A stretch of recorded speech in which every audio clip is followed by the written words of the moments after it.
एक गांव था, नाम था धर्मापुर। वहां सब छोटी जात के और गरीब लोग रहते थे। दूसरी ओर उन्हीं के बाजू में था बड़ी जातियों का गांव सुंदरपुर। वहां सब लोग अमीर थे पर उतने ही घमंडी।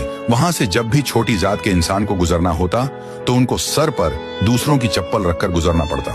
दूसरी ओर बड़ी जात वाले उनके गांव में जाते तो उन पर बहुत जुल्म करते। बड़ी जाति के गांव में रहता था राजेश और छोटी जात के गांव में रहती थी फूलमती। पर उन दोनों के साथ ऐसा नहीं था। वह एक दूसरे से बेइंतहा मोहब्बत करते थे। एक दिन फूलमती राजेश के गांव में दबे पांव घुसती है और सीधा राजेश के घर में पहुंच जाती है। पर यह सब देख लेता है एक आदमी। वह सोचता है, अरे ये तो छोटी जात की लड़की लगती है और ये घर में क्यों घुसी, कुछ तो गड़बड़ है। फिर वह भी घर में चला जाता है। वह कमरे में झांकता है तो उसे राजेश और फूलमती एक दूसरे को प्यार करते हुए दिखते हैं। फिर क्या था, वह आदमी सीधा मुखिया के पास आता है। राम प्रताप जी, अनर्थ हो गया। हमारे गांव का राजेश एक छोटी जात की लड़की से प्यार करता है।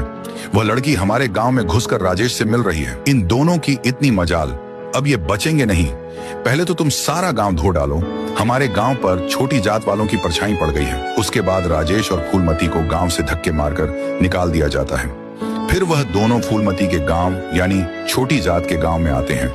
पर वहां का सरपंच भी भड़क जाता है। ए फूलमती, उनके गांव में घुसने की जुर्रत कैसे हुई? और इस लड़के का भी कुछ भरोसा नहीं है। ये हमें बड़ी जातियों से मरवा भी सकता है। फिर क्या था, ये भी सरपंच ने उनको बेइज्जत कर गांव से भगा दिया। अब दोनों के पास शहर जाने के सिवाय कोई रास्ता नहीं था। पर शहर जाने का रास्ता जंगल से होकर जाता था। फिर भी दोनों ने जाने का फैसला किया।